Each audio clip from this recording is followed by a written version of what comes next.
Welcome to the Tuesday, September 10th, 2024 meeting of the Ayer Planning Board. This meeting hearing of the Ayer Planning Board will be held in person at the location provided on this notice. Members of the public are welcome to attend this in-person meeting.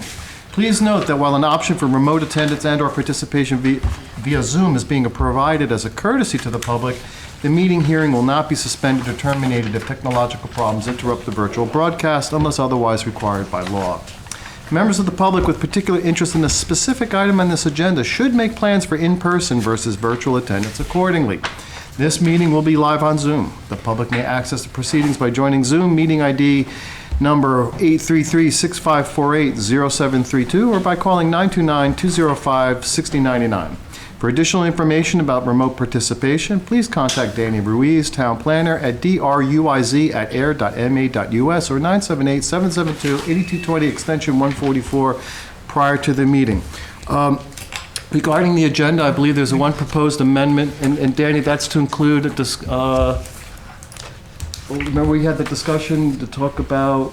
Oh, yes, the planning board member who will join the 71 Sandy Pond Road. Oh, yes, 71, right, the planning group for that. So when do we want to put that in? Where do you think that will fit? I think we can do it after Dan. Dan's talk? Okay. So I'd like to make a motion that we accept the agenda with the proposed amendment to include the discussion of a planning board member at 71 Sandy Pond. So moved. Second. Excellent. Ken, how do you vote? I have discussion. Discussion. I think it should be under administrative matters, number 4. That's fine, And we're too. going That's to be so fine. grouchy, we don't want to join anything. How badly do you want someone? Sure, we'll put it under, I accept that amendment. Do you? You the second? Yes, but I will be too grouchy to join Okay, if we do that. all right. Any further discussion? Hearing none. Ken? Yes. Julie? Yes. Nathan? Aye. Jeff? Tillotson, aye. Chair votes aye. First item on the agenda is a presentation from Dan von Skalkwyk, bringing us up to date on the Stormwater Enterprise Fund. Hey, thank you, Dan. Hey, good evening, Planning Board. I do have handouts of the presentation I'm about to give. I don't know if any board members want them, and there's plenty for the public as well. Take one and pass it if you want it. So Danny, we'll need to pop that up on the screen when we... Yes. I could do it if you're busy handing things out. Oops. I think I can. I am in this. Full screen.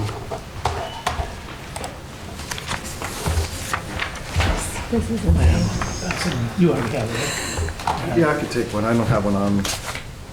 Oh, they're big boys. Oh, that's the PDF. Whoops. Wrong one. All right.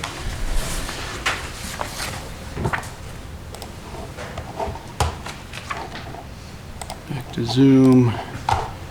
Jonathan, Yes. I didn't know if there were any members of the public here for Stratton Hill and they will be continuing.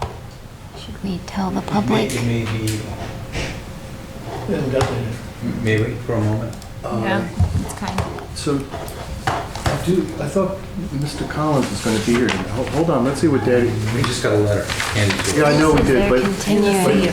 my understanding is that there actually Bob Collins is coming tonight. Oh, He is going okay. to talk. So yes, Okay. there is something, yes, so there is a Sorry, letter. I thought that it meant that But we would not he be. is going to talk for a few minutes about where we are with Stratton Hill, so. Okay, all ready? So I'll try to be brief. I know the planning board has a big agenda tonight. But just an update on the stormwater utility, the consideration for that, and where the work group has gone, summary of findings and next steps. In brief, the work group's objective was to consider the adoption of a stormwater utility, that is an enterprise fund, as an option to fund stormwater management for the town. Goal of today's meeting is to present the work group efforts over the past year plus, the findings and next steps. So if the board remembers, we were back here on February 13th, 2024 for an initial, hey, here's what the work group's doing, here's a few of the things we've done and what we're looking to do moving forward.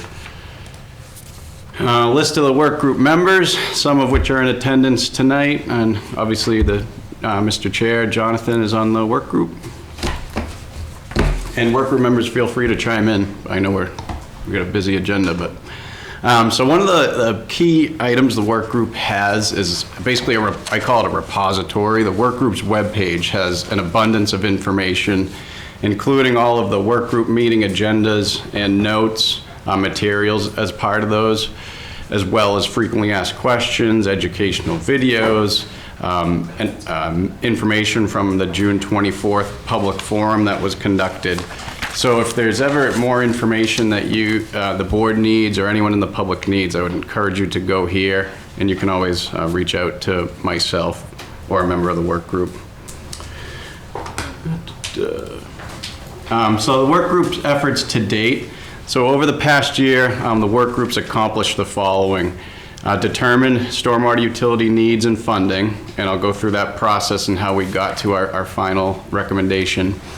Drafted the rate structure, regulations, and credit policy, as well as conducted public meetings and outreach. And the image down below is a timeline which the work group modified at each of its monthly meetings to address public outreach in the future and what the work group sought best to do for upcoming outreach. Which slide are we on? It's tough to see the top with the zoom. So stormwater utility needs and funding. I won't get too into it. I think the planning board from our previous presentation would know that the needs and the stormwater issues we have in Ayer. But just on the bottom there where you see the pictures of the money bags, the work group did evaluate different levels of service for stormwater management. So, initially we looked at the ideal, the highest level of service. Let's implement the stormwater asset management plan to the fullest, version 1. That would cost $1.9 million a year, and frankly, probably not practical to implement staffing-wise or any financially either. So we started there and worked our way to the version 3, which is recommended as a proactive approach to managing stormwater at about $700,000 a year. And this is all in accordance with our stormwater asset management plan. If I may, Dan? Yeah. So I just want to assure people that what we did was try to find the best balance between meeting our responsibilities for stormwater infrastructure and preparedness and minimizing the potential burden on the citizens of Ayer. And so we're juggling those two things. And I think that third choice that we arrived at, while what it does is it stretches out over a longer period of time the sequence of the major capital projects. Exactly. And I think that in the judgment of the engineers, that's acceptable. We're still going to be in a good place, in a responsible place with that timescale. But I also feel that it's most fair for the people of Ayer because they're not suddenly burdened with something overwhelming. We come down to something that's $23.75 every quarter, or $95. I think it's $95 a year, and we'll talk about the unit price. So I just want to assure you that 1, a lot of thought went into it. 2, it does meet our responsibilities. And that 3, in the presentations we've done, and then towards the end of this presentation, Dan will show us some of the other outreach we've done. Pretty much the response has been very favorable. People think this is fair and reasonable and good. So I think that the public feedback has been positive thus far. Thanks, Jonathan. Yeah, that was very well said. Okay, I'll continue along. So more on utility needs and funding. So as the work group looked at the utility needs, our current stormwater program, the reactive approach the town's really used toward stormwater management, funding of about $240,000 a year. That includes any stormwater upgrades, pipe replacements, catch basins, drain manholes, culverts, etc., as well as any soft costs are in there too, and operation and maintenance costs. It's really very low. It's only going to give us a reactive approach as Matt and I live at the DPW when we are basically just repairing things instead of doing proactive replacements. So the proposed stormwater utility enterprise fund, so that would be $700,000 a year, put the town in a proactive position, allow us to accomplish small, medium-sized capital projects, but also, as Jonathan mentioned, spread out some of those larger culvert projects like the Groton School Road culvert, for example. It's 8-foot span, really needs replacement. That'll be, multi-million-dollar project that the town needs to address. And there's several of those around town, which we should, work to address as time moves forward. So it's, a sustainable program, and one thing that we've said a lot is equity as well, and we'll kind of get into the rate structure and equity and how the fee works to be more equitable toward the way that stormwater is impacted by a given property. Mr. Chair. Yes, sir. Dan, can I ask a question? We're moving. Yeah. So the total amount in the fund will be 700, or will be capital plus 700? That's total, including capital. you. Capital and everything. Thank you, just to be Yep. clear. Thank you. I also want to clarify that the numbers that we see here include debt service for any of the capital projects that we would take on. Correct. So it's not an extra thing. This plus you're going to see something drawn from the general fund to cover debt. No, it's all in the enterprise fund calculations. Yeah. Thank you. It has its own debt service. It's right, and it's It would. and the numbers are already built in. Fund, Yes, yeah. indeed. Yeah. It's not an à la carte number. No. No. Key terms, and the board's probably very familiar, impervious area, so a hard surface which stormwater flows off of and not into, doesn't absorb.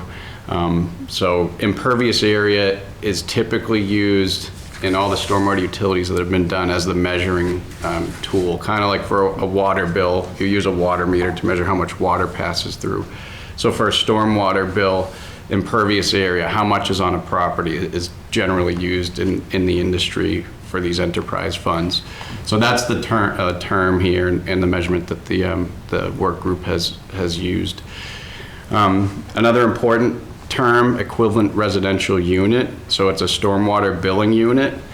Basically, it's related to impervious area, and one equivalent residential unit is equivalent to 3,200 square feet of impervious area. And the way the work group came up with that number was looked at all the single-family residential properties in town and found the median impervious area on single-family residential properties. So that's kind of your baseline equivalent residential unit, and that's used to calculate stormwater fees, and we'll get into that. I just want to point out something. For multiple units, you would not simply say, oh, there's 10 apartment units. You wouldn't take 10 times the ERU. Is not the way that's going to work. Instead, the ERU, you think of 3,200 square feet, is what's the amount of impervious surface on that multifamily property or multi-unit property, and then say divide that by 3,200 and you get the number of units, and that's how that The number of multiplies. ERUs that will be billed for. Yep, got it. Exactly.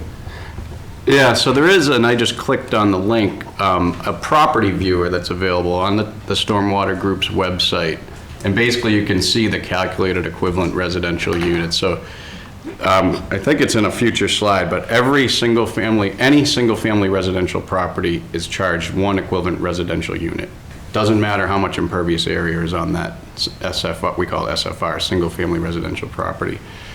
But then if you have a property that's not single-family residential, so for example, there's a multifamily here, if it works. Trying to click it. You get there. 73 West Main Street. So it calculates out to 2 equivalent residential units. So 1 equivalent residential unit is a fee of $95 per year. 2 would be 2 times that, so $190 per year, and so on. So so on and so forth. And there are some examples in the presentation which we can get back to. So that is available online, and anyone can go look at it. And we did go to the head meetings with businesses as well, and made them aware of this tool so they could see what their costs would be. Dan, Yeah. Is it the same for commercial? Is it impervious divided by 3,200? Correct. Yep. And in fact, our presentation to the representatives of the business and industrial community went extremely well. And there was no pushback. It was accepted as this is a reasonable approach. And I think the general consensus is this is the right way to prevent a bad thing from becoming a catastrophe. So for preparedness and continuity, they felt this was a very fair arrangement. Yeah. So this was just mentioned, proposed annual fee, $95 per equivalent residential unit. All single-family residential properties would be charged $95 per year, regardless of impervious area. And then all other properties, non-single-family residential, so your commercial, industrial, multifamily, it's based off of the impervious area. So the impervious area of that property divided by 3,200 equals your ERU. Yeah. Example, single-family residential, and I did just show you a little bit of the parcel viewer, but basically it's going to be flat fee of 1 ERU, $95. Here's 2 Pheasant Circle. It actually owns almost right on the median. And Question? Yeah. this will be billed on the quarterly water bill? Yes, that's what we anticipate. We've you. looked at that, and it seems pretty easy for us. The to most efficient model. Yeah. Just making sure people recognize which bill is gonna come on. Exactly. That's all. Yeah. Thank you. Non-single family residential example, I did just show a multifamily, but here's also a commercial property, 11 Willow Road. So 68,000 and change square footage, calculates out to 22 ERUs, so a fee of just over $2,000 a year. So you see kind of the equity here of, you know, having a lot of impervious area, which is going to travel fast, impact stormwater quality, water quality, where it discharges. They will pay higher fees. Now they would pay higher fees. Now there are chances for credit policy, and we get into that a little right now. So item 3, draft regulations and credit policy. So the work group did provide some draft regulations as well. In there, the select board would be the authority and would set the rates. This is what's done now with the water and sewer enterprises, so kind of following the same format and process. We would expect the rate review committee would be involved to set the rates and recommend them to the select board. There is a credit policy in the regulations, and the work group felt best to make that available to all properties, and the maximum credit could be up to a 50% reduction of a stormwater fee. So won't get into details of it, but that is available. Billing and collection, and we did just talk about the water and sewer bill, and adding the stormwater fee could be added there. And Dan, I believe those details are available on the webpage Yes. you showed at the beginning of the presentation? Thank you. Yes, yeah, thank you. Just a quick on work group meeting, our public outreach. Work group met monthly. Several board and committee presentations. We mentioned the ones in February that were given by the work group. We had a guest speaker in February also over at the library, and there's a video of that on the website. June 2024, I know some of you were in attendance as well. There was a public information and input forum, which was well attended, and we got some good input there, and as well as we've updated the website since and answered several questions that came up. And we mentioned the business property owner meeting, August 2024. Additional outreach listed here as well was completed, and I won't go through it all in interest of time. And so, most recently, the select board was updated by the work group, and thank you to Matt and Jonathan, I know you guys were there. And they do recommend submission of warrant articles for town meeting consideration. And the work group did work with town council to develop these 2 articles, as well as reviewing the regulations, rate structure, and credit policy that were presented to the select board. So those have been reviewed by council as well. So the next step is there will be a town meeting warrant article submitted for fall town meeting consideration. So 2 articles. One basically essentially creates the Stormwater Utility Enterprise Fund. Second article allows it to be funded through state law. There are no numbers put in at this point, and just everything the work group has done are recommendations. But the town meeting warrant article doesn't mean all of a sudden it's $95. It would have to go through the process, like we said, of the rate review. And the select board assigning the rates. So that was it, and I think I would end with, if the planning board chooses to do so, you could provide a vote of support for recommendation for this at the town meeting for the 2 warrant articles. FinCom has to provide its recommendation, and the select board sponsors it. So I think leave it at that. If there's any questions, like my contact info, and yeah, thank you. Thank you, Dan. Thanks. Well, I think that given that this is a significant land use issue, I think it would be appropriate for the board to offer support. I will make a motion that the planning board recommend, what's the right language? Planning board recommend support, adoption of the of the Stormwater Enterprise Utility Fund as described by Dan here today. Or as at our- present- yeah. As presented at our October 24th, right? September 24th. September 24th meeting. No, I mean, for the town meeting on October 28th. Yeah. Seconded. Further discussion? I'm not, is this something that we typically would have done in the past, whereas a fee-based charge to the citizens that we, as a planning board, would get involved with that kind of a So discussion? we're just, he's asking for our support. It's not a, we're not, it's basically, how does the board feel? Does the board support this or not? The board, I mean, you don't, it's kind of left open to you guys as to how you guys want to vote on that. So, if I may, since we're in the discussion phase, I think it's a prudent way to move forward. I know it impacts me, it impacts my wallet, and I'm not necessarily excited about that now that I move into the years of fixed income. But the other side of the coin is, it's a problem that's not going to go away, you know? And I think it's a small step in the right direction, to be honest with you. I think it's a prudent use, so. And another thing, as the board does deal with a lot of projects that come before an impervious surface is really one of the big things that this board handles. I feel like the planning board does have a very big role in this as well. Thank you. And I guess I would say, I don't think it falls outside of our purview. I think if I argue it's on the edge. It's on the edge. Oh, no, understandably. Any further discussion? Jeff, how do you vote? Aye. Nathan? I support it. Aye. Julie? Yes. Ken? Aye. Chair votes aye. Thank you. Yeah, thank you so much for all your work you've done on this, and Matt, too, of course. Well, thank you. Yeah, gentlemen. the work group has really done a lot. Thanks, Jonathan. Next item is 30 Pine Ridge Drive. Are the applicants here? Anyone representing? Yes. Oh, come on up. Good evening. Good evening. If you would give your name and address, sir. Daniel Levine, 30 Pine Ridge Drive. Thank you, Daniel.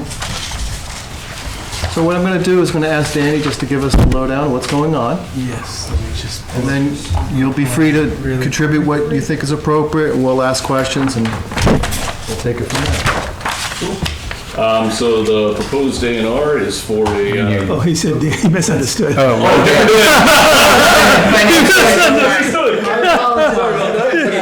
So, Translation, the town planner will start. the town planner, sorry. So, yeah, and then we'll let you, and he'll just- I'm impressed you just jumped for it. Let's go for it. Let's get him on As I heard board. him say that, I was wondering if he heard you. So what this application is looking for is there is as you see on the plan, there's an approximate location of a septic system shown on the plan that was found to be on the Crossman's properties.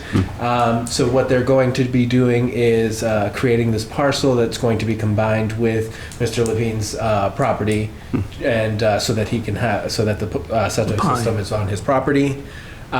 This meets all zoning requirements, and yeah, I think that's really it for this one. and I would assume that the Crossmans are on board with this. Yes, yes, Mike is on board with this. Okay. Okay. He doesn't want to do your septic field, huh? No. It's pretty straightforward, but certainly if there are questions, I would open up comments. Nope. Any public comment or questions? Yes, sir, Matt. I'm with DPW, so this is the first time I saw this plan, but I just wanted to make it known that we do have town sewer on the street, so if that ever needs to happen, it's available. I think the pipe is actually stuck to the property line. Wow. Yes. Yep. Just want to make that clear. Okay, good. Thank you. Any other? Hearing none, would someone like to make a motion? I'll make a motion that the Town of Ayer Planning Board endorse the plan drawn by David E. Ross Associates for Dan Lapine at Lot 1, Pine Ridge Drive. Is there an actual street address here? Yes, 30 Pine Ridge. 30 Pine Ridge Drive. Excellent. Thank you, Ken. Do I have a second? Second. Further discussion? Hearing none. Ken, how do you vote? Aye. Julie? Yes. Nathan? Aye. Jeff? Aye. Chair votes aye.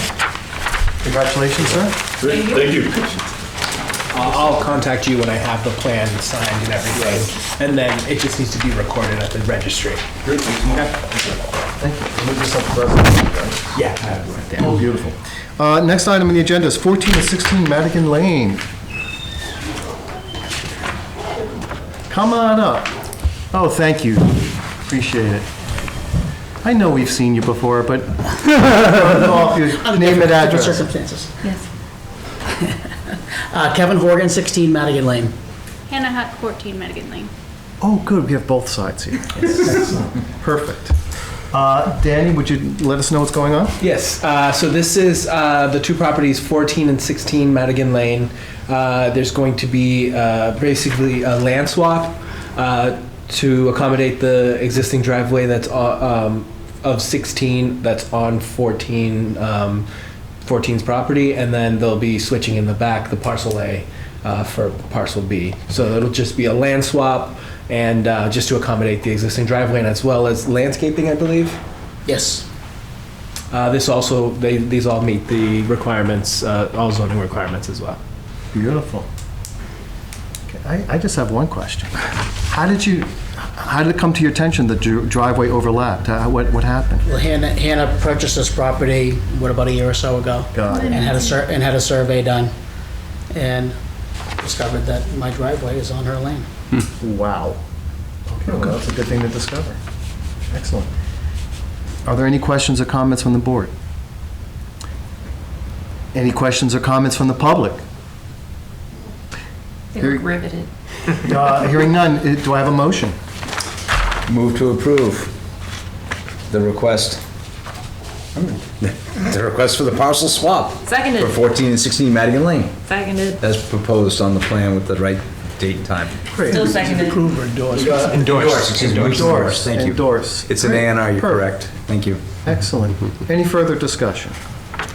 Hearing none, Jeff? Aye. Nathan? Aye. Julie? Yes. Ken? Aye. Chair votes aye. Congratulations. I'll get that once I have them all signed it, and then I'll contact you guys about getting it recorded. Thank you. Thank you for your time. We have a street acceptance for Shaker Pond Road. Is there anyone representing Shaker Pond Road here tonight, or no? Not tonight. Okay. So, Danny, I'll trust you'll take us through. Yes.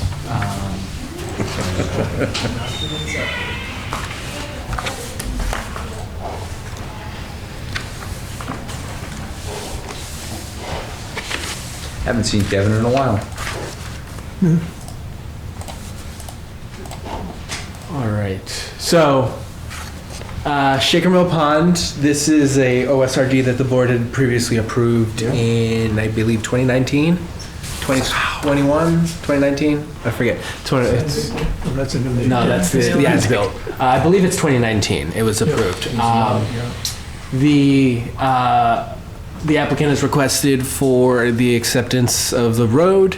There was a punch list that DPW did confirm was completed.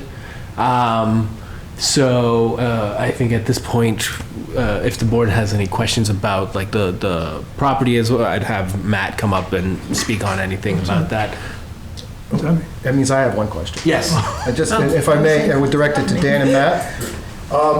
That punch list, I heard that the most important things are done, but there were still a few minor items, or is it all done at this point? It's all done. There was one item on there that I don't think was really relevant to this process. It was more so a street permit process. But Okay. everything in the subdivision is. It's done? Yes. Oh, okay, great. So the reason I asked is that a week ago, my understanding was different, that there were a few things still open, et cetera, but that's not the case anymore. They completed everything, I believe, last Friday. Perfect. Yeah. Thank you so much. Great, so I need a motion for the street acceptance for 30 Shaker Pond Road. One thing, It's just, three pieces of, it's three documents, is that? yeah, so the other ones, which I can go through with, this is the actual letter request that was made by the applicant for the, to actually start the street acceptance process, which went to the select board, then they make it come to the planning board for recommendation, and then on. And this is the DPW's memorandum on the street acceptance. This is the property in which Heather did raise at one of the meetings about conservation going out there, looking at about the open space. So this is that property that. Yes. Yes. That was discussed. But the open space question has no impact upon. No, it does not. The recommendation for the acceptance of a street. That is correct. I just want to be clear. Yes, yes. We stay in our lane here, Yes, guys. no, that is correct. Just wanted to make sure that everyone knew which. If I may, Mr. Chair? Yes. I'd like to recommend I would like to move that the planning board recommend the acceptance of Shaker Pond Road, the street acceptance for Shaker Pond Road at the upcoming special fall town meeting. Thank you, sir. Do I have a second? Second. All right. Any further discussion? Do we need to contact the town of Harvard to verify that the project is within the town of Ayer? That's what I just. I knew. It's funny. Charlie did bring that up today, actually. Sorry. It is my belief, sir, that it is not in Harvard. No, I don't believe It's not my belief That's either. not our purview. It is not in Harvard. It's not. You had to do that, didn't you? I did, I'm sorry. I literally started Googling this. I was like, what? Aside from The joke. Yes, you had a more humorous moment here. Any further discussion? I'm twitching. Hearing none. Jeff? Aye. Nathan? Aye. Julie? Yes. Ken? Resounding aye. I think that's a And hell it's a yeah. big aye from the chair as well. It's unanimous that we recommend the acceptance for the town. So should we recommend that the chair write a welcome letter? Yes. Absolutely. I got $10 for a welcome wagon basket. Here we go. All right, so we already have an open a public hearing for Zero Scully Road, right? It's already open. It's already open, we're going to continue. We have represented, no, they're not here tonight. They're not here tonight. And just for those of you wondering, how come we have this discussion about that? Because basically all the discussion, deliberation has been pretty much done, and it was just a matter of finalizing the paperwork that Danny's brought before us today, and so now is the appropriate time for us to take a It's But been could- done at other previous public Previous meetings public that are on the hearings. record. Yes, On the at the record. September 10th and the August 27th meetings. Yes. Sorry, September 11th. So do you just want to It was bring us, Bonnie's birthday. Danny, to where we are? 9/11? Oh, no, it's okay. I'm sorry, what was that? Just bring us to where we are today and what vote we're... Everyone should have two documents before you. We have a site plan approval document and a major stormwater management permit for both, for Zero Scully. And Ken did raise a good point to me earlier about, I don't know if everyone knows, but we do now have permit numbers that we're using for all of our decisions. It's a way that myself and Sam can now track how many applications we've been getting throughout a year. So it's going to start with the 24, which is the year, and then how many of that type of application. Nice. I'm not sure if I informed the board last time about that, but that's what that number is. And it also helps, all the other departments, so they have a number to reference as well. Is the date June 13th correct here? On this one? Yeah, no, so it is not. So the latest date of that, so that'll be amended on the final version. It will be? Yes. Okay, great. That'll be amended on the final version when after tonight. And so it'll have the correct date of, let me just get that for you. I believe it is September. Let me just get the date for you.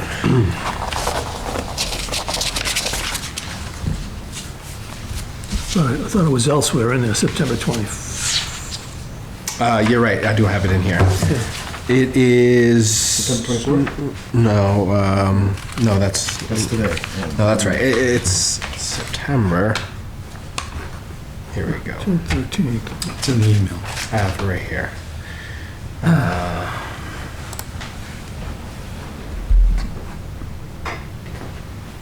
0 Scully. 9/16/2024. And I just want to remind everyone that we did the waiver request at the previous meeting. Yes. And these were all approved. So the waiver request, which is under section 2, those are all the waivers that were passed at the last meeting on September 10th. Section 3 is the materials. I would like to read the findings into the record. Yes. They're very brief, but I think that the third one is particularly significant. So the findings, so of course, any decision has to be supported by findings, and we find, if we were to vote to approve, the following. 1, the site plan contains a design that has provided the foundation for the Ayer Planning Board to determine that the requirements, standards, and guidelines of the Town of Ayer Site Plan Regulations, subsection 320-3.5.4 of the Ayer zoning bylaws have been met in a satisfactorily manner. 2, I don't think, we'll fix that later, satisfactory. The project site consists of a parcel ID 33-3, and consisting of 97,294 square feet, 2.23 acres, located within the Ayer's light industrial district zoning. The project site is located along Scully Road. The lot is currently vacant and forested. And this is the one that's particularly germane, is the property owner's caretaker's quarters shall only be lived in by the business owner or an employee of the business. The caretaker's quarters is an accessory use in the industrial use. That finding is important because it has bearing on any future disposition of that property. In order for it to exist as it does by this approval, someone either owning it, the industrial use, or working for the industrial use can live there and no one else. Yes, and that'll also be referenced further in the special condition that I have later on as well. Thank you, sir. So the general conditions are our typical boilerplate. Yes, sir. Got a tiny comment on that, Danny. On which finding? No, the language it used in the first paragraph. So it refers to the section 3.5.4, which is the section of the decision, but the whole site plan review is just section 3.5. Yes. So we should have just say in compliance with 3.5, that's my question. Not just that Let me just pull up. one section. Just pull up my section.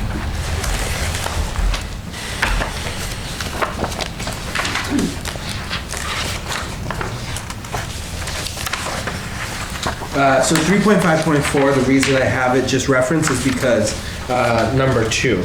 Number one, well, A, basically, A1 and 2.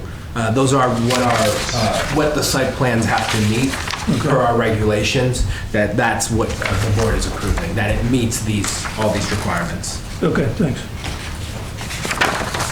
You were saying about the general conditions? Yes. So the general conditions, those are our typical conditions that we've been running with since we started our new decisions. So there's no changes to these conditions. The only change that we'll be doing is under number 16, which we'll be changing that date to September 16th. Right. And then, other than that, we would go down to the special condition, which is on page 8, under section 6. And I'll read that into the record. The property owner's caretaker's quarters shall only be lived in by the business owner or an employee of the business. The caretaker's quarters is an accessory use of the industrial use. If the applicant property owner is no longer the owner or employee of the business, they shall not be allowed to live in the caretaker's quarters. If the business is no longer active or exists, the applicant property owner shall notify the building commissioner and planning department and shall not be allowed to live in the caretaker's quarters. Without the business use active and existing, the accessory use of the caretaker's quarters does not conform with the Ayer zoning bylaws. Just one, it's an accessory use of light industrial, right? It is. What did we put? What did I just read? Industrial. Oh, thank you for that. Right. Thank you, sir. I'll make that amendment. You got a tough job, man. All right. Anything else? English is my second language, remember. Anything else? Wow.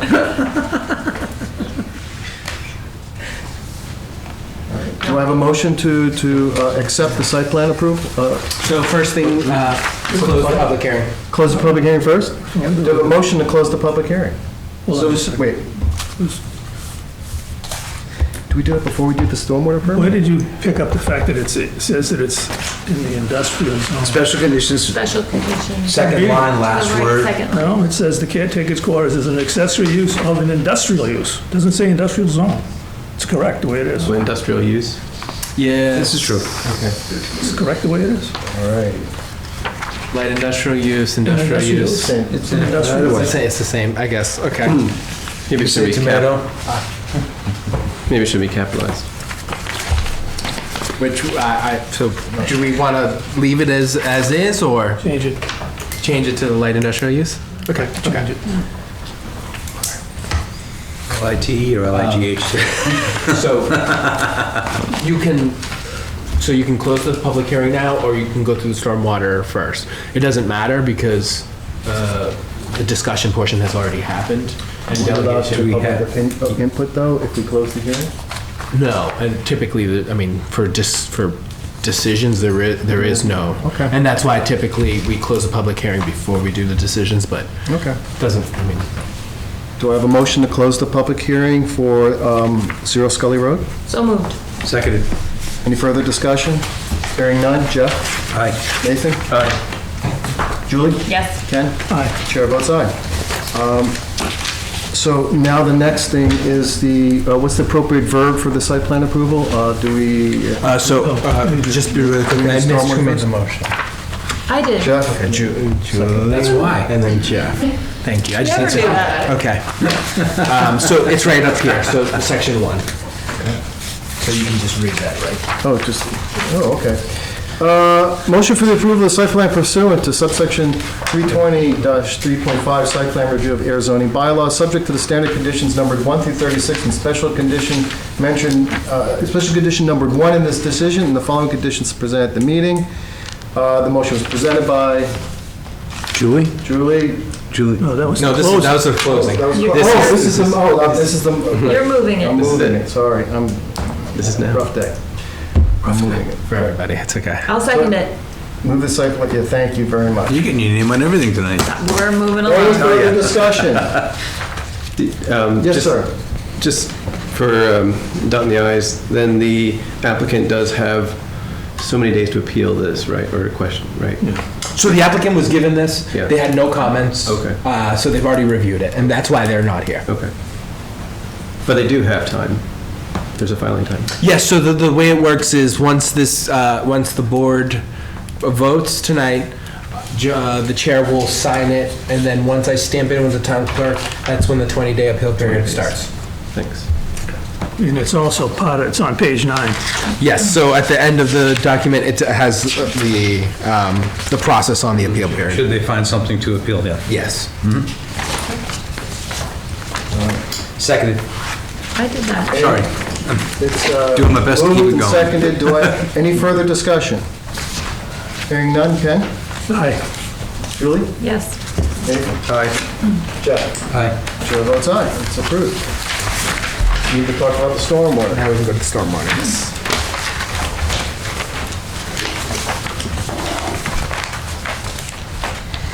So for this one, this has a lot of this similar structure as it has as our other stormwater management permits.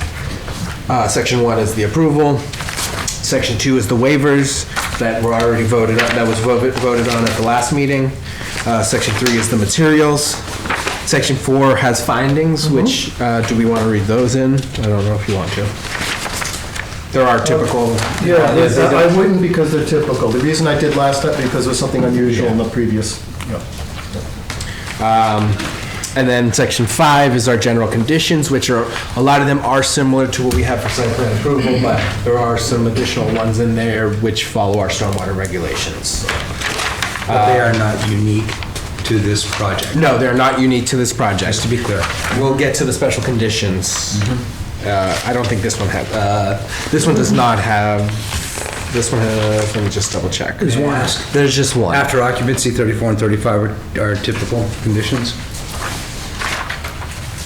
I believe it's page 7. Yes, yep. Okay, thank you. And in fact, the special conditions simply says. Just for that. Yeah, the certificate of completion in accordance with the stormwater management permit and stormwater regulations shall be recorded at the Middlesex South Registry of Deeds by the owners, and a copy of the recorded decision be submitted electronically to the planning department. Yes, so our typical special conditions that we carry 3 of them. The other 2 were not necessary on this project, so I only kept that one. So the only other change would be on number 16. We'll change that to September 16th. Holiday. And I trust you'll... Yep, I'll run through all those. Beautiful. And then, yes, the special condition, which Jonathan already read. So this one's pretty straightforward as well. Ms. Murray? No, thanks. I make a motion? Go for it, Nathan. I'll make a motion that we approve the stormwater management permit pursuant to section 245, 5 and 6, stormwater management of Ayer general bylaws, subject to the standard conditions 1 through 35, and special condition 1 in this decision, and the following conditions presented at the meeting, which were none. Excellent. Thank you, Nathan. Do I have a second? Seconded. Any further discussion? Hearing none. Ken? Yes. Julie? Yes. Nathan? Aye. Jeff? Aye. Chair votes aye. Stormwater management permit is approved. Have a hearing on that, too? Do we have to close? We closed the public hearing. They were combined. They will come back. And that brings us to New England Power, 0 Bishop, 0 Park Street. I believe we have some, at least, yeah, we got Yes. some people here. Yeah. So, Can we get another chair? Thank you.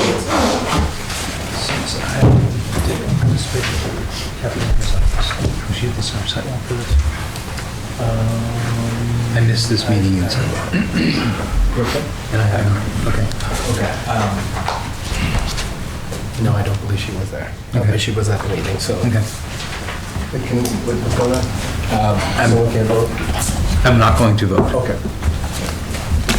No offense, guys, I just wasn't here for it. I was wondering about you. I didn't remember. Not many people wonder about me, but thank you. We do have For that reason. Just for attendance. For that reason. And it's a simple majority vote. Yes. Okay. Actually, I'm sorry, just based on what you just said, there is a special permit as well. Yes. So it's not a simple Kathleen majority. And a major stormwater. So Kathleen can vote on that one. On the special permit. So it's not a simple majority vote.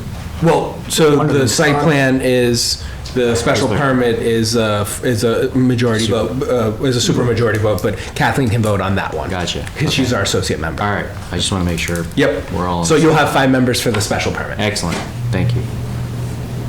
So where are we in this thing? Yes, so the decision was sent over to Josh and to Brian. The applicants did provide some comments. Most of them I thought were acceptable. I think there were a couple that I thought we should discuss. Okay. I left some of the comments in here for the board to look at. I don't know why that's showing. Oh, no, they are. I just couldn't see them. Okay. So the first one you'll see that I left open for the board is under number 12. Page 8? On page 4. Oh. Yeah, I know, it's the coloring here. Danny, are we looking at the site plan or the? We're looking at, I went to the stormwater, so yeah, let's go to the stormwater first. Okay. Stormwater. Oh, you went to stormwater? Yeah, Oh, I just okay. happen to have it, so. So let's go with that's that one. page 4. Okay. Yes. Page 4, you'll see the number 12. So what was stricken from there was be submitted yearly. So we would strike that, and then in October, and then have it say, and shall be submitted upon request of the town. So I didn't have an issue with this one because this property doesn't have actual BMPs. Okay. It's all just stone. And so everything just filters in through the stone, and that's how it infiltrates. So there's not like any detention basins, there's no catch basins, there's none of that. Okay. So I didn't think it was necessary for them to have to do that. So what about that head wall issue? Well, yep, we'll get that to that. Nope, that's okay. We'll get to that as well. During construction, so there is. What page are we on now, Dan? So on page 6, and actually, let me just give these to the applicant as well, so you guys. So I did add in a comment in there from, for the special condition, for the condition on the construction, just because I talked to Charlie about it. So he was fine with some, with how it was written, but he did want me to add an extra sentence to it. So what I put on mine is, it says, notwithstanding the foregoing, due to the essential nature of the substation and operations and the electric grid, from time to time, construction work may need to occur outside of hours set forth herein, in which case the applicant shall provide the building commissioner with at least 48 hours advance written notice, which may include email. And I struck of and then put in requesting the need for any such extended construction work hours, and then added in this sentence, the building commissioner shall determine if the request is approved when the applicant submits the request. Just Charlie felt that, whenever the submissions come in, the request at that point, then he would make the determinations at those. That's fine. Thank you. And then the other one that was added in by the applicant was on number 26. So members or agents of the planning board shall have the right to enter the site at any time, in parentheses, to the extent outside of the substation security fencing, which I was amenable as. I think that's reasonable. Yeah. Given the nature of the site. Yep. It's not a place for us to be wandering around. Exactly. The next one was after occupancy. So number 35, it says at a minimum twice. It was stricken and put in once per year for the first year, and instead of annually after, upon written request thereafter. So again, this is just kind of, there's no BMPs.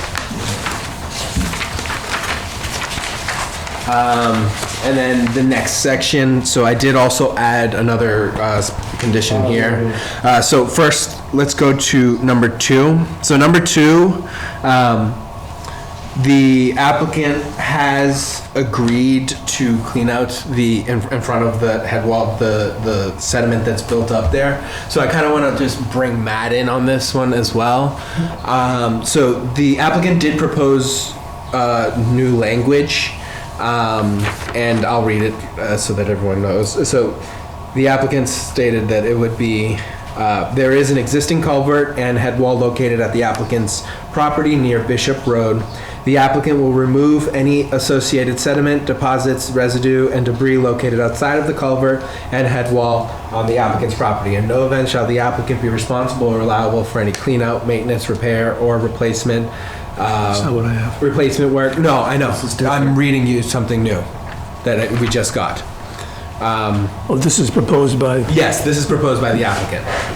We haven't really had a chance to talk about this, that's why. Okay, thank you. However, the replacement work on the culvert, head wall, and/or related facilities. However, the applicant will work cooperatively with the town to coordinate dates and times during which the town and/or its contractors may perform cleanout, maintenance, repair, and/or replacement work on the culvert, head wall, and related facilities.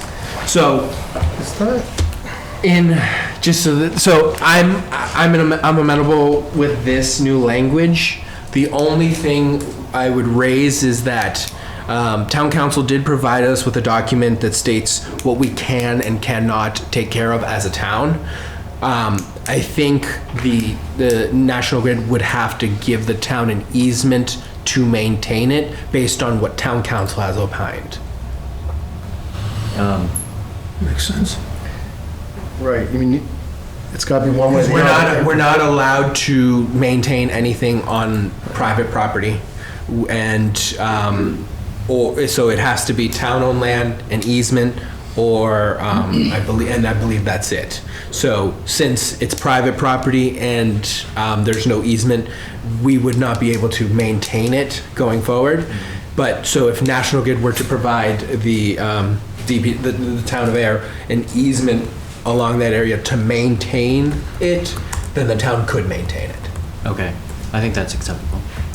We were actually looking for an easement of record, and we couldn't find one in the title. Yeah, we couldn't find one either. Right, yeah. Is that the only, would you want that in the decision, or is that Yeah, so I think agreed outside of the decision? So I think I would just put in the decision that the applicant and the town would work on an easement for future maintenance of the head wall and the head wall and culvert. Yeah.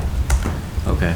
And then I think, Matt and Dan would just have to kind of get with you guys and figure it out, and, creating, you guys would have to create the easement plan and the documents that would have to go along with it. Yeah. I think we just want to make sure that this is obviously an essential service for the town, so we just want to make sure that that does not delay. Oh, no. I don't think it would delay anything. I think it's just for future, so that in the future we can maintain it. So it's not something that needs to be done, before you can start work. It's something that I would put as a special condition and I would say probably like, if we can come up, I can talk to, I would say like probably before the end of construction. Mm-hmm. I don't think that's too long of a period for, to be able to get that finished. So is the town council's position that he or she would recommend that the town not do any work with respect to that culvert at all unless and until an easement actually is granted?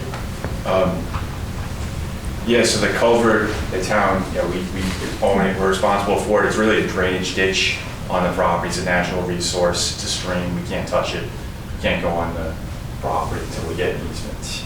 Okay. In that event, we can maintain it going forward. But in this instance, for this project, I think it's best that we work together to get this cleaning done. I think it's a mutual interest to have an easement in place, so. Okay. Yeah, we'll do that. Okay. Just, again, it's just as long as the company can go forward with its subsequent project. Yes, yeah, I think so. This shouldn't affect that. And I think what I'll do is I'll work on the. I think what I'll do is strike number 2. This language that you sent over to me and that I read would take over number 2's the special condition number 2, and then we'd add another condition that would say that the applicant and the town would work on getting an easement for future maintenance of the head wall. The applicant will provide an easement for maintenance for future maintenance of the head wall. Excuse me. Son of an attorney. Good update, guy, I just add culvert and head wall. Culvert and head wall, yeah. It's in everyone's best interest. I'll say.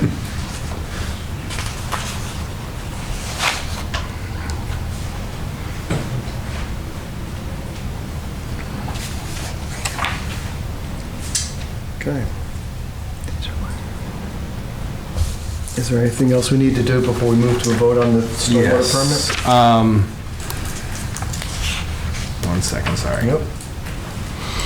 Okay, and then, so the other condition that I did add in here after talking with Heather, I put in here, the applicant will not start work until they've received an order of conditions from the Ayer Conservation Commission, because you guys still have to get your NOI through them. If the plans have any major changes, the applicant shall submit for a site plan modification. If the plan changes are minor, the applicant shall submit the plans that are approved by the Conservation Commission. The town planner shall determine if the changes are minor or major. They already submitted for a notice of intent, didn't they? Yes, but they have to, based on my discussion. Order yet. Yeah, they haven't gotten the order yet, and they have some modifications proposed with the cleaning out of this area, so that's why I want and they haven't received DEP comments, so there's a lot of things that are kind of still up in the air with that over there, so that's why I put this condition in here to make sure. I'm sorry?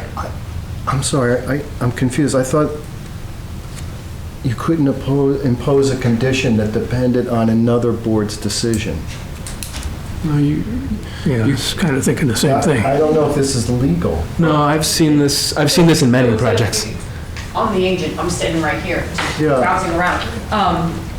So the condition strictly just says so we have to continue, we're not hearing this at our meeting on Thursday because of the plans are changing, because of the wetland application area needs some modifications, and obviously the cleaning of the drainage, and I don't have any comments from DEP. DEP could then require, I don't know what they're gonna have for comments, may end up having some changes to the plans on that, and you're approving it tonight, not based on mine. That condition only just says, if the plans change based on what happens in conservation, then they'd have to go back to Danny to verify if it's minor or major. Yep.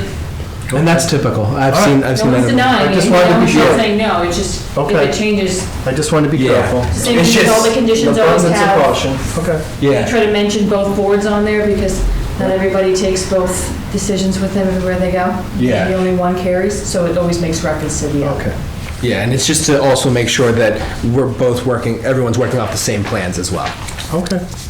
Just to throw out a clarification in there, I think the wetland replication and everything is not, we're not planning to change any Change, of no, it's that. the plants and, yeah. It really is just a note about cleaning out the stream, just so that's included in the scope of work. Yeah. That's submitted to the Concom. Yeah. And anything else would be the, calculations and whatnot that are on the DEP form, so. Yeah, and that's, I mean, We're not expecting any. No, obviously, but So. you never know with DEP. Yeah, no, you may that's- get a comment that you don't expect, and that's Yeah. just No, understood. that's just to build. I just wanted to clarify that, yeah. we're not expecting any significant changes, so. Okay. I have a little problem with just the order of the sentence, Danny. It says, Okay.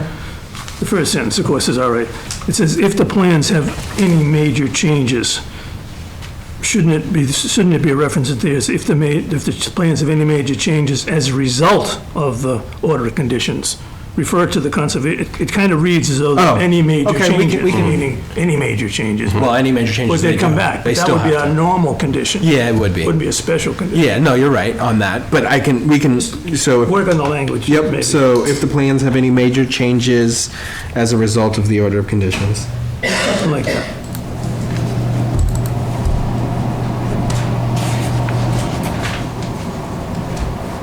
Okay. Yeah, so if the plans have any major changes as a result of the order of condition, the applicant shall submit for a site plan modification. If the plan changes are minor, the applicant shall just submit the plans that are approved by Conservation Commission. The town plan will determine if the changes are minor or major. Thank you. I would just delete the word Yes, I am. just. I'm sorry, I didn't hear you. Oh, delete the word just. Yeah, Yep. just nitpicky thing. Did you have another item on this one? No. Can we just go back to the easement language? Yeah. Can you read that off to me again? So it'll say the applicant and Town of Ayer will work on an easement for future maintenance and future maintenance of the culvert and head wall. Can we say easement or other required, other written access rights? Something like that? So that is it? Easement or equivalent? Easement or, yes, or equivalent. Easement or equivalent? I don't think we're allowed to, I can't figure out an equivalent situation in which we would be allowed to work on the property. It would have to be an Well, easement. the company could just write an email saying you can access the property and perform work. Yeah, I know, but town council has opined that we can't, so we will not. I mean, that's just a comment. This is the reverse of what National Grid does every day of the week. National Grid requests easement from all commercial property owners to get to their transformers on other locations and stuff like that. I mean, it's a common practice for you. Understood, but this is the other way around. I know, but it shouldn't be and the any more company- complicated than the other way around. is what I'm Understood, but getting at. every time the company conveys title, any property interest, whether it's sale or an easement, it's not always the most standard, straightforward thing, because they've got mandates with the DPU. So I guess I'm thinking if we have some alternative to an easement in there, and your town council says, well, it's either or, well, we're picking the easement, then so be it. The problem is, I think, based on what I have from town council, it has to be an easement. There's no equivalent for what the town council has opined that DPW can work on. All right. And I mean, is there something that you can come up that other than an easement? Well, there's a license, there's a lease, there's just verbal, oral authority to say, yeah, you can come on our land, just give us an insurance certificate. I would turn over, I'm going to ask Dan, the DPW director, on that one. Yeah, I'm in agreement with you, Danny, that, you know, we can't access it without a proper easement, without legal rights through that, to perpetually maintain that pipe. You know, anything else on that? Okay.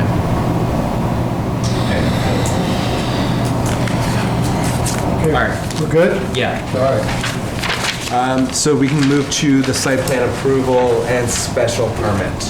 Do we want to vote on the major stormwater permit first? Oh, we can vote on that. As amended, or how do we do it? As amended. As amended. I make a motion for approval of the stormwater management permit as amended pursuant to subsection 245-5 and 6 stormwater management of the Ayer general bylaws, subject to the standard conditions 1 through 35 and special condition number 1 in this decision. 1 through 1 through 3. 1 through 4. 1, 2, 3, 4. 1 through 4 in this decision. And the conditions we just talked about. Yep, those are the That's 1 through 4. Yep, I'll just leave it there. Do I have a second? Second. Any further discussion? Is this about the stormwater management permit or about the site approval, sir? It's about if the town is informed that there's an extra construction outside of hours, could we be also notified as the neighbors? He's a butter across the street. He's a butter. So, at the very first point that you were discussing, I didn't want to interrupt until now, because I felt like this was the only time when I could speak. But it's the very first point you said that when the New England Power informs you of construction outside of regular hours, can the butters be also informed when this decision is made? Sure. Yeah, I can, I mean, so if you can give me, I have your contact information. So once, I'll know once once this comes into the building commissioner, I can let you know. Thanks so much. Yeah. So are we modifying it or keeping it the way it is? That, Okay. I'll deal with that. Okay, all right, thank you. All right, we're set on that? Yep. Okay, good. Any other discussion? Hearing none, Jeff? No. I did not participate. Oh, I'm sorry, no, That's Jeff. all right. Jeff can't. Thank you. I'm sorry, Nathan? Aye. Julie? Oh, wait, I'm sorry, Kathleen? No, Kathleen, special permit. Julie? Yes. Ken? Aye. The chair votes aye. It's tough. So with the site plan approval and the special permit, do we take them separately? Do the Yeah, special so permit first? there's two votes in this. You'll see, there's site plan approval and then there's the special permit approval. So a lot of the comments that came from this one, from the stormwater management, were also put into this one as well. So under number 12 on page 5, that was Yes. also what we previously talked about. And then page 7 about the Yep, hours. page 7 of the hours, and then the extent of staying outside the security fencing. And then the special And condition. then, so the special conditions will match the stormwater ones, so number 1 through 4 will have Or of the stormwater.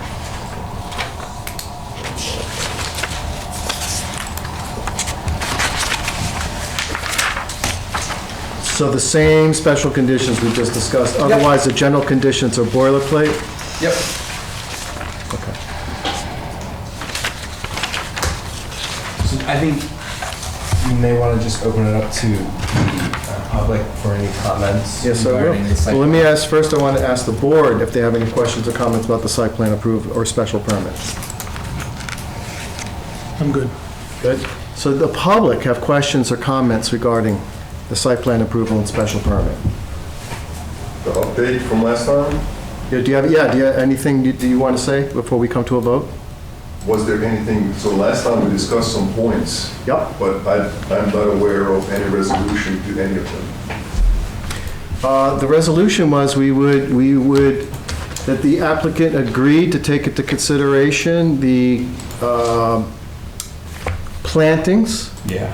but they said that given they can't put in full-grown trees, and that the plantings are limited to what they can negotiate with the bank, and two, what actually is appropriate for that specific ground there. Isn't that what we came to? So that's the sidewalk that I didn't attend, so I was not there for that discussion, but I believe you, Julie was there, Kathleen was there. And These gentlemen were there. And Yep, gentlemen we were there. So can you speak to that?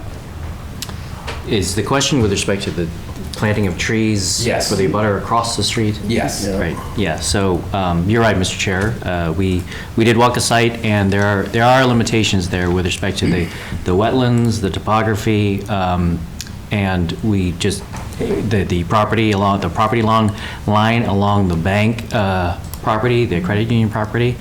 We feel that the vegetative screening there is already pretty robust, and it would actually require more clearing of that area, which we would feel would be unnecessary in order to plant trees that really would have not much more benefit at all. They would take time to grow, and again, they're in close proximity to the wetlands. The last item is that there are overhead lines all through that site, including that property line near the bank side and along the front side along Park Street. And so there's a real limitation there too. The company just simply does not install certain types of plantings under utility lines. Any further questions or comments? I want to verify that that is what I remember from the conversation that day in the field. That we did look around, we looked across the street at your home, up on the hill. We walked the edge of the property line and pretty much determined just exactly the way it was reported by the applicant. That we did not see a big advantage to be able to put anything there. It was just not enough room, basically. We did go on the other side of the job as well and look along Bishop Road. Bishop Road, yeah. And we determined over there that there was some additional planting maybe going to happen on that side. You showed us some plantings, and it should be reflected on the landscape plan Yes. that we're approving. Yep. But it didn't work to add foliage. There was pretty dense foliage there at the moment.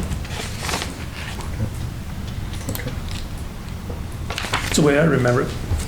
So are we looking, special permit first, we take a vote? Is that the idea? Let's do the first one, site plan approval. So it's a- Because oh, it's in order. Kathleen's not going to vote, and then she'll vote on the second one. What page are you looking at? Page 2. This one does say 3.5, not 3.5. I make a motion for approval of the site plan pursuant to subsection 320-35, site plan review of air zoning bylaws, subject to the standard condition. It should say 3.54. I'm sorry, subsection 320-3.54, site plan review of air zoning bylaws, subject to the standard conditions numbered 1 through 36, and special conditions numbered 1 through 4. Correct. In the decision. Do I have a second? Seconded. Any further discussion? Hearing none, Ken? Aye. Julie? Yes. Nathan? Aye. And the chair votes aye. I'm going to make a motion for the approval of the special permit for the height of the light poles pursuant to subsection 320-3.4, special permit subject to the standard conditions 1 through 36 and special conditions numbered 1 through 4 in this decision. Seconded. Any further discussion? Hearing none. Nathan? Aye. Kathleen can at this time. Kathleen? Yes. Julie? Yes. Ken? Aye. And the chair votes aye. Congratulations. Motion to close the hearing. We have a motion to close the hearing? Seconded? Somebody? Second. Any further discussion? Hearing none. How do you vote, Ken? Aye. Julie? Yes. Nathan? Aye. And chair votes aye. I'm going to call a 5-minute recess, and we'll regroup at 7:35. Thank you very much. Okay, returning the meeting to order. Welcome back, everyone. The next item is Stratton Hill. Danny, will you tell us where we are with this and what can and cannot happen this evening? Yes, so Attorney Collins is not here, so we will not have any discussion or deliberating. I will provide an update to everybody so that everyone knows where we are. And then Attorney Collins' letter will be read into the record and continued. Will be continuing the public hearing. So, just to provide an update, at the end of August, there was a meeting at the DPW with Matt, Dan, Attorney Collins, and Frank from Dillis and Roy. The engineers. Sorry, but yeah, James was there too from. Oh, and yes, yep, and Jim Thorne from Green International, the peer reviewer. There was a meeting. Out of that, the applicant had said that they would be revising plans based on the discussion, based on the review comments, which have been that the peer review provided in. I'm not exactly sure when that date was, but it's been quite a couple months now. So the applicant did submit revised plans on Friday. We have not had a chance to even look at them.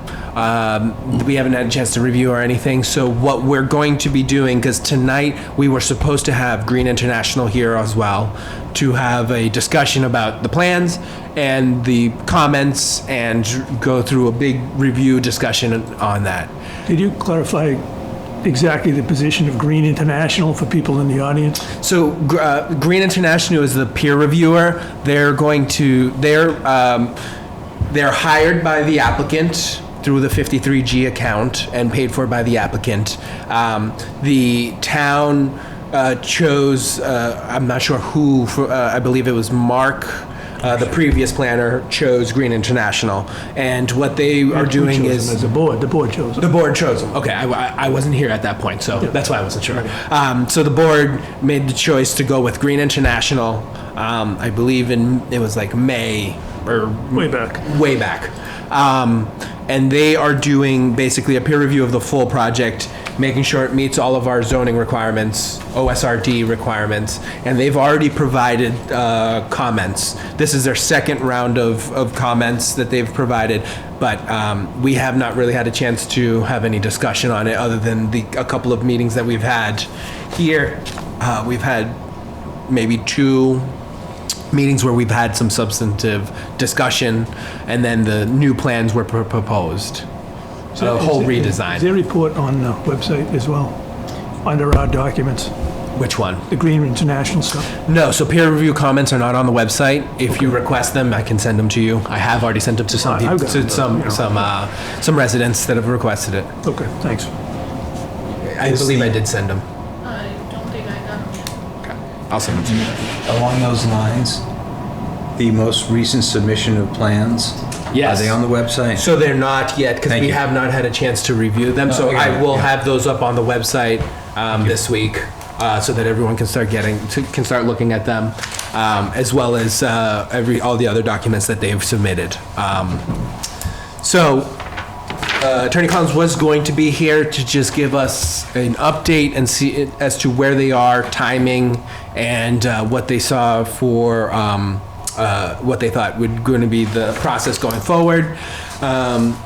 He seems to not be, so he's not here. So we're not going to have any deliberation or any discussion. We're just going to read the letter into the record and continue the project. So we have a letter from the applicant's attorney, Robert Collins, dated September 23rd, 2024, regarding Fox Meadow Realty Corporation, Molten Construction Corporation, Locust, Stratton Hill Definitive Subdivision, Wright Road. Dear board members, kindly continue the hearing to the meeting on October 22nd. This will provide sufficient time for Green to review the responses submitted today and Dillis and Roy to provide whatever further revisions may be needed. Kindly also consider this letter as a request that the time by which the board must complete its hearings and file a decision on this matter be extended until November 30th, 2024. Thanking the board for its time and consideration, I remain very truly yours, Robert L. Collins. This has been stamped in by the town clerk and is up on the wall, on the town clerk's bulletin board for everyone to know for the extension of the time to act. Move to continue the hearing to October 22nd. Second. For the Stratton Hill Definitive Subdivision, Wright Road. Thank you, and thank you, Nathan. Any discussion? Hearing none. Jeff? Aye. Nathan? Aye. Julie? Yes. Ken? Aye. Chair votes aye. We'll continue it to October, second of October. This will be our third meeting, discussing the proposed zoning amendment. No, we actually, it is the third, because we had a long discussion, then a short thing, and... Yeah, this is the actual public Public, hearing. the second public hearing, third discussion, second Take the public rest of hearing. that off, Dan. Thank you, Dan, thank you, Matt. So, Dan, we have two proposed zoning amendments for our recommendation or not I read them. to fall town meeting. And we're going to take, and what, we're going to start with the inclusionary housing? Yes. Okay. Or do So- you want to start with the definitions? So definitions didn't change. I was told to keep those the way they were written. Perfect. Based on town clerk. So is there anything for us to vote on regarding the definitions? No. Council, you mean town council? No. You said town clerk. Yeah, town clerk on the fall town meeting versus spring town meeting Oh, writing. okay. So let's just kind of go through the Yeah, changes. please do. So section 10.32 was stricken. It's removed out of this. It's in the definitions. So everything, all the numbers did change with that strike through. The 10.34D, or they all have changing. yeah, they're all changing. Got it. So No, but I'm looking for the next changes in the document would be in 10.34. Oh, yes, yes. So 10.34D. Let's go 4. So I struck all of the zoning board of appeals wording in this section. In the earlier sections, the zoning board of appeals is still referred to, but we just restruck it from those sections so that there was no confusion as to who that permit granting authority is during this process. D. This was originally in my first revision. I don't know why it wasn't carried over when I sent it over with town council and the public hearing. But this is what we carried over from the past, from what we just approved at the last town meeting. Correct. So this is the exact same wording that's in our zoning bylaw currently.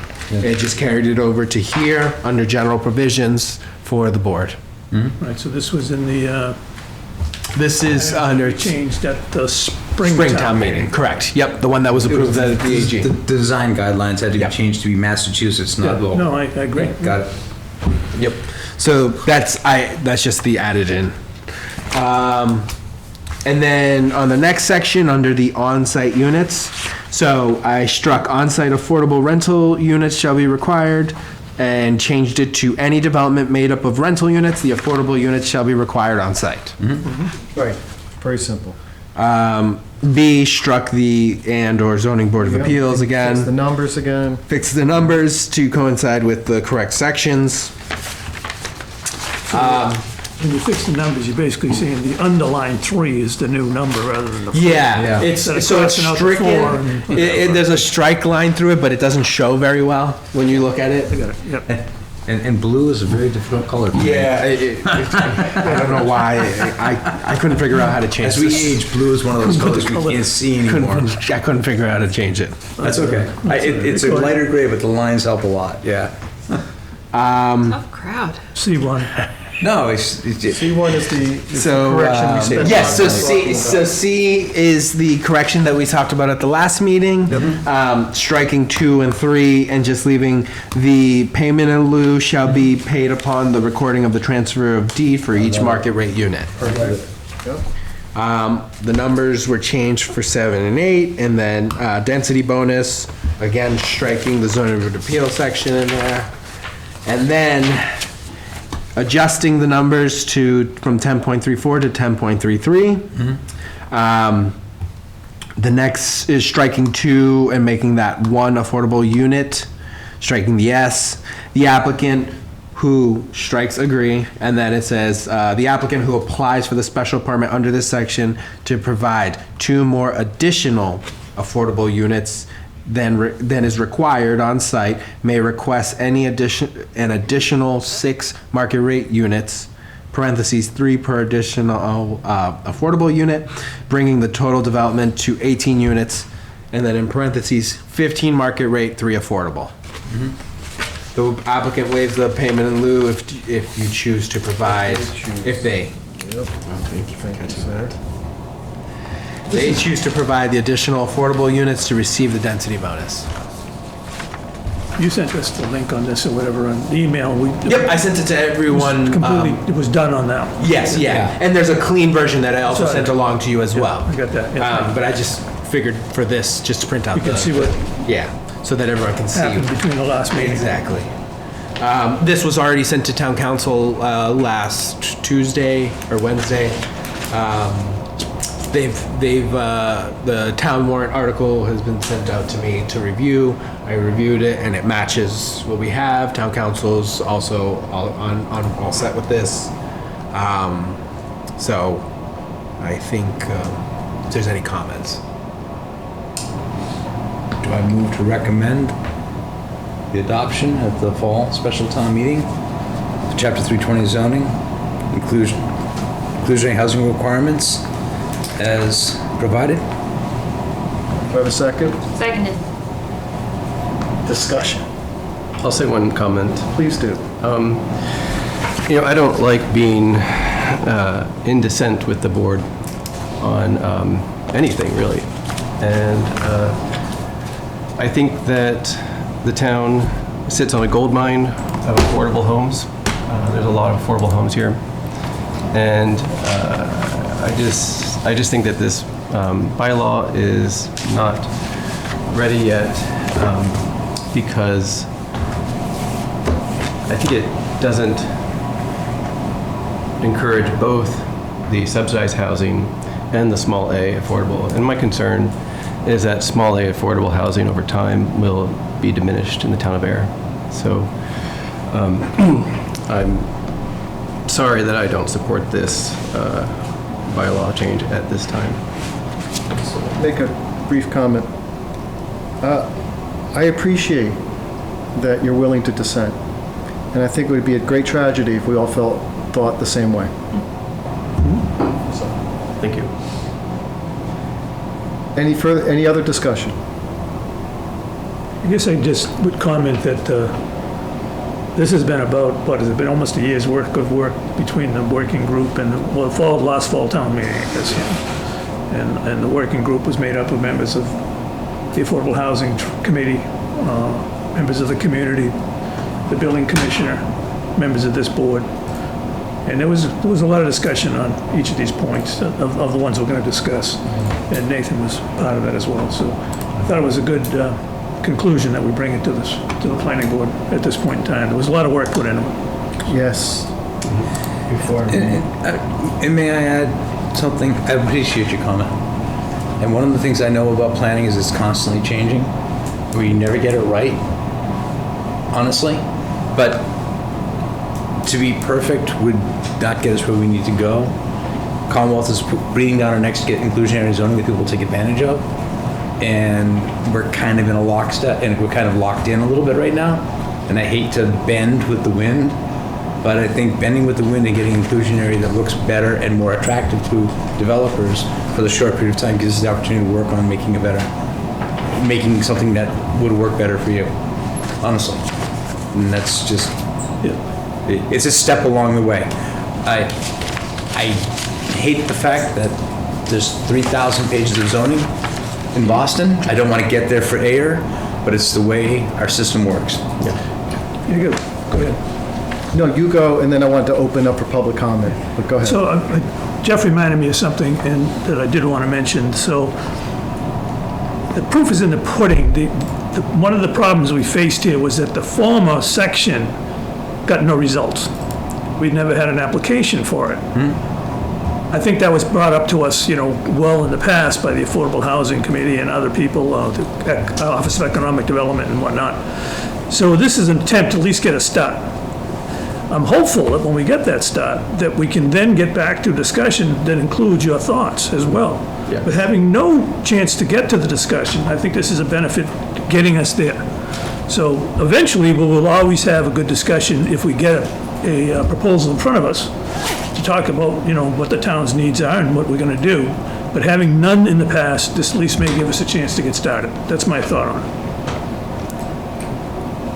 And I'd like to open this up for public comment. If there are any questions or comments from the public, please do. Do you want to come on up? No, thank you very much. Name and address, please. I'm the troublemaker, Janet Providakis. I'm at 1 Brulana Court in Ayer. I'm also on the Ayer Affordable Housing Committee, as Ken had mentioned before. One thing that I do appreciate, you know, Nathan's comments as well as everybody else's work on this. Ken did mention the inclusionary housing bylaw that was created.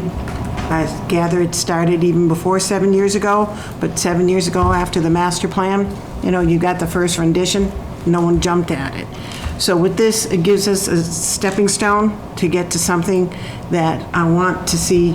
I mean, I think being on the Affordable Housing Committee, we want to get more affordable housing in the town, for sure. But one thing I did want to bring up is that in this past 7 years, there's been a lot accomplished for affordable housing. And amazingly so, even with all the houses that have been built that are the, you know, extreme limits. But the Affordable Housing Committee was created, in that we created a housing production plan. With that, we also created and started the Housing Trust, the Affordable Housing Trust. That trust gets funding from the CPA fund. And with that, there are limitations to that fund because it has to go through the CPA guidelines. In those guidelines, like I say, there is more restricted. With this new update to the inclusionary housing, there is in lieu of building those on-site or off-site, you know, dwelling units, a certain percentage of what those new houses, which are people, you know, I mean, developers are building that, we're going to be able to take advantage of what they are building and take a piece of that pie. And they're going to be able to give back to the town if they don't want to give an affordable house, you know, affordable unit. Those funds, in lieu of funds, are going to go into that trust. That trust now has the ability to quickly act on any type of property that they'll be able to purchase to keep it as being affordable.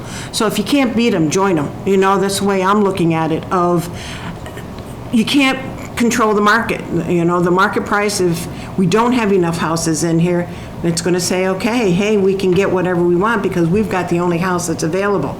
This way here, if that is the case, we're going to be able to get a certain percentage of that. And I think that that's what is good about this inclusionary housing bylaw changes, other than the other changes that allow more density bonuses and everything else. So with that, I want to say that the Affordable Housing Committee definitely agrees with, you know, what's going on here and such. And I want to say thank you to the working group. That working group, again, we've got a lot of volunteers working on these, you know, these options and listening to everybody, you know, of what they're going ahead and saying. And as Ken mentioned, we are starting to look, once this one moves forward, we are going to start looking at something called smaller homes. And, all right, I'm not going to use the word tiny. It's going to be a smaller home and possibly cottage style homes. And, you know, with that, to open up other opportunities for just a smaller, you know, cottage style, so that they have a development that new homeowners could be able to come in, and as well as people who want to downsize. So I think we're going in the right direction. So I wanted to let you know that. I do appreciate it, and thank you, you know, very much for the feedbacks. All right? Thank you, Janet. Okay, you're welcome, thank you. I would say one more thing while Janet is here. Back in The Spectator in March of 2024, there was this comic there that says an alien lands on Earth and says, "Forget your leader, just take me to your civil servants." So I want to say I appreciate the work you're doing. Well, like I say, got good team members to go ahead and help do everything, that we're trying to get accomplished. And like I said, in 7 years, I don't think any government, has moved forward as much as we have. Yeah, so I think that's awesome. So thank you for all your work. Great. I do believe we have a motion and a second. Yeah, I'm going to add a comment to what Janet has to say. On October 7th at 6:15 PM, there'll be a presentation to the Affordable Housing Trust and Affordable Housing Committee about cottage-style housing that is similar to what's being built in Devon's right now. I just ask you all, it's a hybrid, tune in. That was on my list to talk to everyone as well. You can say it again. You can say it again. No, good. Okay. All right. Sorry, can you repeat the details? October 7th, 6:15. And where is Here, in this room. It'll also be on Zoom. It'll be Zoomed. All right. And the discussion, just so that everyone knows, it'll be about small homes and a bylaw like that and how it works. All right. Anything else? And thank you, Mr. Chair, for your indulgence. You got it. Ken, how do you vote? Aye. Julie? Yes. Nathan? No.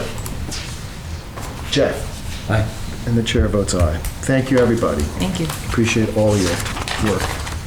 Ooh, I meant to hit delete. Never mind. I sent you an email. You'll see what it is. And the next one is the MOD, right? Yep. And will you set us up on that as well? Yes. I will send it. Is it in our packet here somewhere? Nope, it was not. I won't. More paper. That's. Yeah, it's okay. I'm actually enjoying doing this here, so I'm going to be honest. Oh, thank you. I wanted it. She's got, oh, What I just sent you, More look at, paper. but probably don't take action. Thank you, Janet. It's been bugging me for years. All right. So where are we with this? So the next one is MBTA Multifamily Overlay District. So on this one, I just provided a clean version because there were only really a couple of things that came out of our last meeting, and they were just town council comments. Under page, oh, this one doesn't have pages. So on page 2, G, off-street parking. So originally we had, there was that weird breakup in the word. Oh, yes, that's right. So that was, so it said, where practicable. Is that the right word? practicable? Yeah, practical. Close Practicable. enough. Yep. That was added in from town council.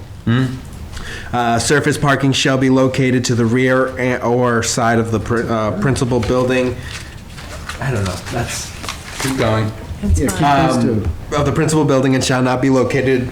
This is where it was somehow hit entered to another line and we weren't sure what was going on. Yep. So it was just that they had to get recombined. Located within the minimum setback between building and any lot line adjacent to the street or internal access drive. No surface parking shall be located between the front building line of a residential building and the front lot line.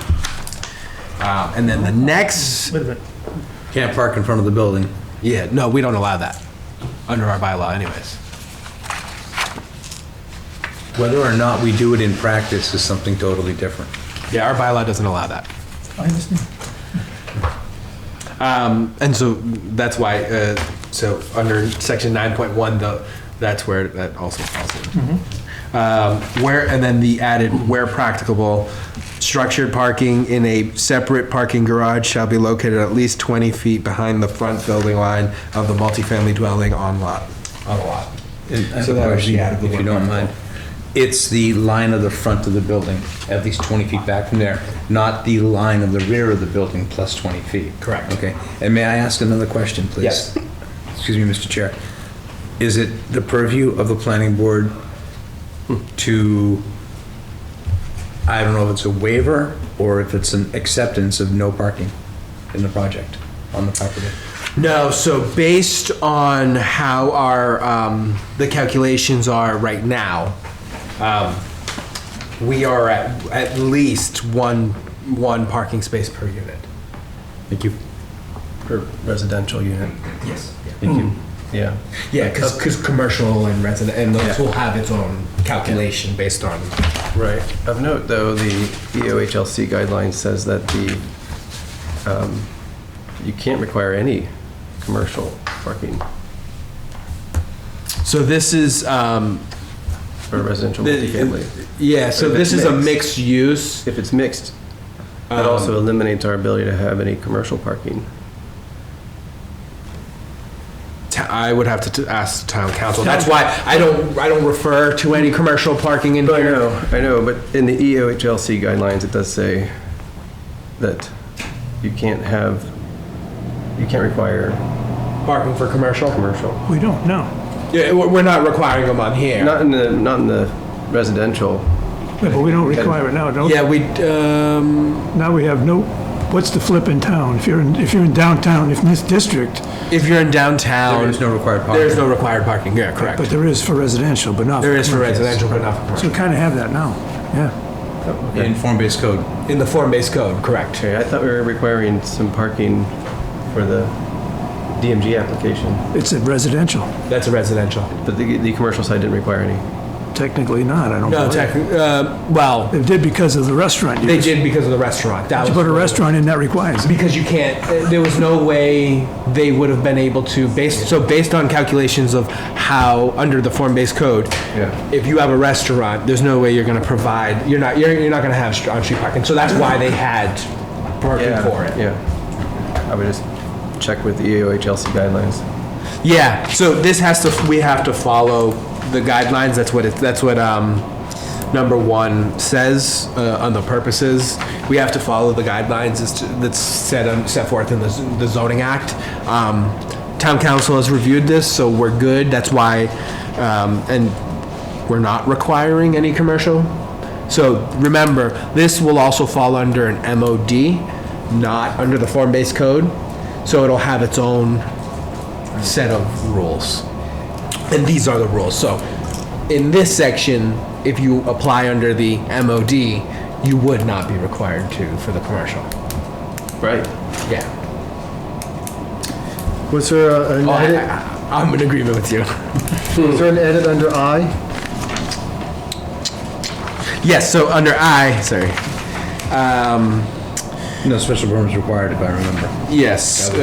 We had to remove language about special Yes. permits because Yep. special permits Okay, I should go. just want to acknowledge Yep, that. so the uses the subject may not be denied and no special permit is required for The uses in the MBTA MOD. zoning doesn't want special permits Right. anywhere in it. Oh, I got it. Yep. Thank you. The other one was, number 7, we struck, there was some additional wording that was in the lighting outdoor, it was, would comply with site plan regulations, that was stricken. The, under number 10, stormwater, this is where we added in, where, to the extent practicable. No, it says under A, so to the maximum extent practicable. By the way, just back on I, lowercase d on developments. Yes. It hasn't developed yet. Yes, lowercase d. I'm sorry. And that was the only other comment The thing. next, I'm sorry, if you don't turn the page, top of the page, there looks to be a line next to stormwater management here. Yes, that was the question from her. But that one, so that was basically like, she just wanted to make sure that these ones are the ones that complied with, whether it complied with our regulations and stuff. And so those were the ones that I had to put in. So, next, section 9.6 is the land clearing, section 9.7 is earth removal. So those are so earth removal is typically a special permit, but it's not under this, it's just that they have to meet the requirements. May I ask a question about that? Because earth removal is something that's actually overseen by the Board of Selectmen in our town. It's under their purview. It's if of a certain size, isn't it? Yeah. Yeah. Just, you may not be aware of that, Danny, but that's one of those weird, tweaky things that still exists. If you take it out of town and stuff. Yeah, it's, you can't strip a property and take the topsoil away, is what they're making sure they can't, that's what they're making It's sure. in the general bylaws. Yeah, it's not in the zoning bylaw. Oh, it's not 9.7? No, it's a general bylaws of We the have town. that too, but they have another section of it. And I don't mean, I'll pull it up for Because us. under the earth removal, it doesn't, that's where I guess you're right, it doesn't say on that. No, and Okay. this is a I would say this is an antiquated way that towns were handling it many years ago. We used to have a, Stratton Hill used to be a pit. Okay. All right. So you couldn't remove, So- without permission of the town. Okay. I don't know if it would be applicable at this point. I mean, it really has to be a large project. technically, it doesn't matter if it's a special permit through the the select board, because Any special it's Yeah. a special permit, so it doesn't matter. Mm-hmm. What I want is them to make sure they just meet the 9.7 section, which has what the requirements are for 9.7 Mm-hmm. for earth removal. So it's not a special permit. They don't have to go to the select board. The planning board would be the authority under this section, but would review all the same information. It's just, they're not issuing a special permit. Okay. So when you go, So now you know what where it page you is. got? Okay. I Second to don't last think it's page? in contra. Yeah, it's not. It's not, just so you know. Yep, okay. We And didn't- What was that? Are we in this second to the last page? Where are we? Yes, yeah. So it says that this is section 8.7. Can't believe I knew that. Yes, this will be 8.7. So the overlay district, our other overlay districts, which is section 8, it's all of our overlay That's the districts. 7th overlay district. Yes, this will be our 7. Thank you. Yep. And it's okay to approve this even though we haven't written the multifamily overlay district rules and regulations yet? Yes, so I did ask. So the rules and regulations are something that we don't have to have, but we will have that the board will have a public hearing on. When this is approved, we will then write them. Yes, correct. Okay, great. You probably get the rules after you get the bylaw. Okay. Yes. So it'll be similar to our site plan rules and regulations. A lot of the same things that are in there, I'm going to just transfer over, and it's basically the process, the application, and all that stuff. Beautiful. This is the foundation upon which the structure is built. Yep. And then that was really it for comments. That's And that's it. All right. And this has been to town council? Yep. Great. All of the documents that were revised were sent over to town council last Tuesday. No, 2 Tuesdays ago. Are you going to ask for discussion and stuff, or should I Sure. make a motion? Yeah, let's, Move that the Ayer Planning Board recommend for approval at the special fall town meeting, the MBTA multifamily overlay district as presented. beautiful. Got it. Motion, any second? Seconded. Thank you, Julie. Discussion. Yes, sir. Go ahead. Again, I don't like to dissent. However, I did some research on this, and I'll just have a couple, 80 seconds of your time. I'm sympathetic, so I talked with some of you, that with the state's aim to increase housing, especially affordable housing, and to reduce regulatory obstacles to development, and I desire to support those goals. However, the proposed MOD bylaw reaches outside the half-mile radius to include the West Ayer Village form-based code. I think this unnecessarily erodes Ayer self-government over local matters, see Massachusetts Constitution, but also disproportionately places compliance on just the form-based code districts. There are 200 developable acres within the half-mile radius of the Ayer MBTA station. This is 4 times the minimum 50-acre requirement. That stretches from the West Main Railroad overpass north on Park Street to the power station we just talked about, to the bend in Washington Street, all of Highland Avenue, actually all the way to the edge of the new Fields project, 2/3 of Central Avenue down the Mutt, east, including the 41 East Main Street Taft property, and then south, Bly Street and Prony Park. This is a large area that the MBTA community encompasses. In there, the districts included are GR, GB, A2, and Mutt, but West Ayer Village is not in that half-mile radius.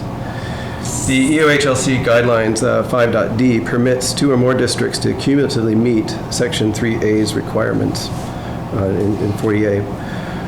So I'm puzzled.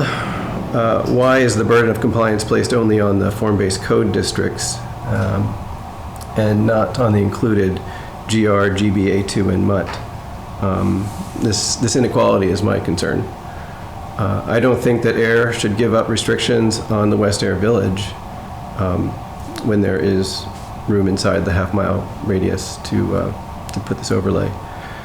I think that all multifamily districts in the half-mile radius should share in the MBTA community requirements.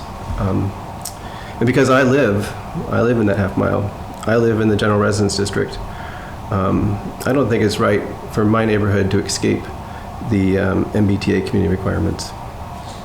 So can I just explain why? Yeah.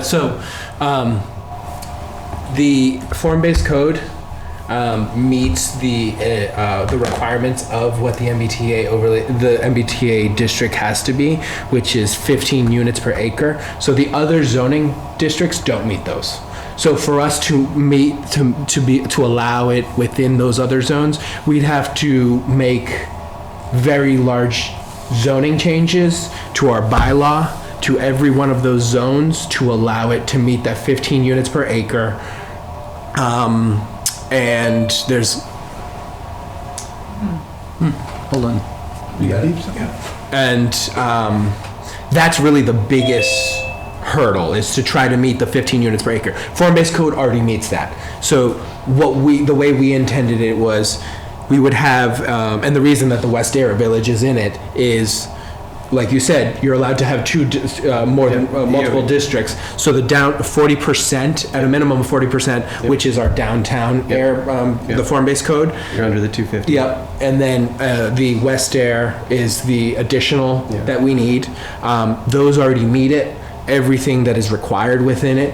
So the easiest process for us to do it is to have those two as the sub-districts where these overlay would be on top of. So it really doesn't change those districts at all. It just adds an additional layer over it, which allows the applicant to submit either under the form-based code or the MOD. So it's not removing anything or adding additional to the form-based code.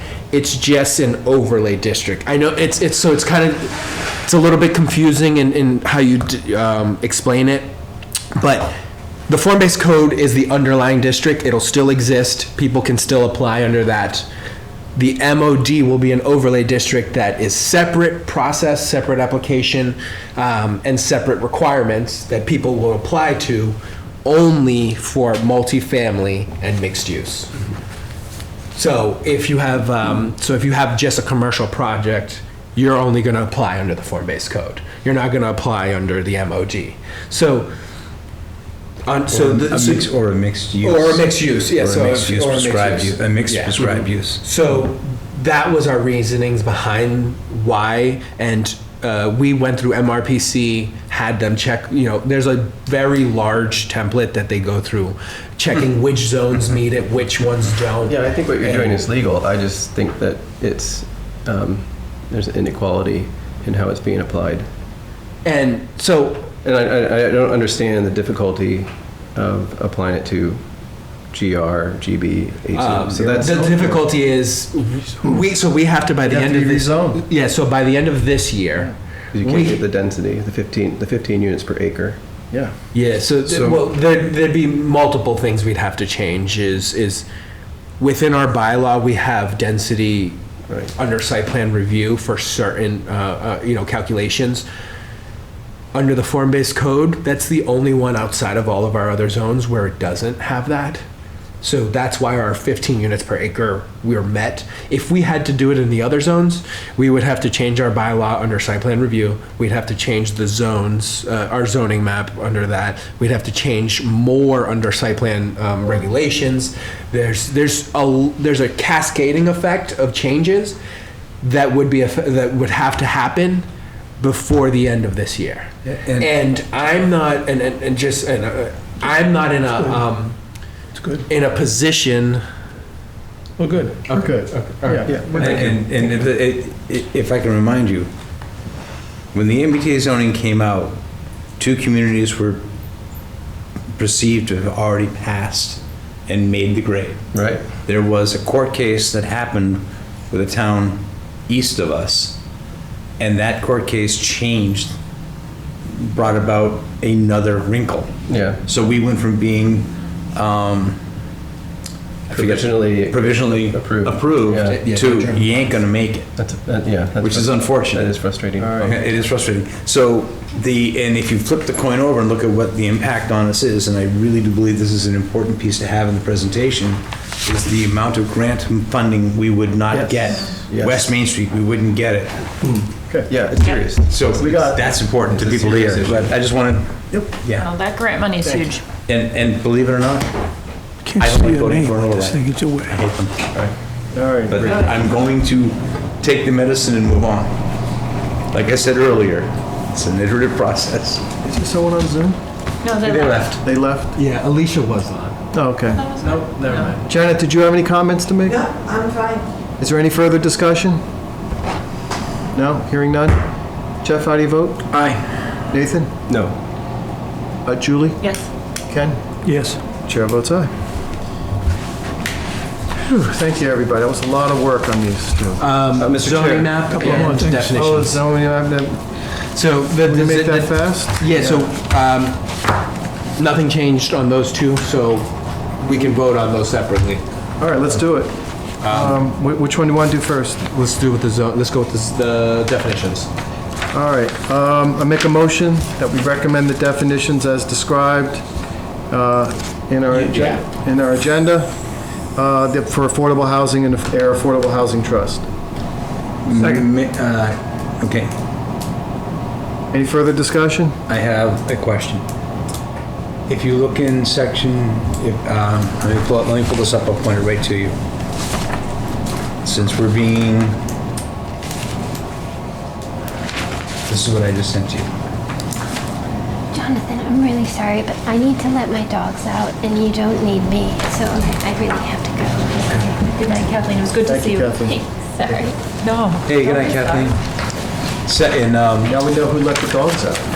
That musical question's been answered. Number 2, the paragraph 2.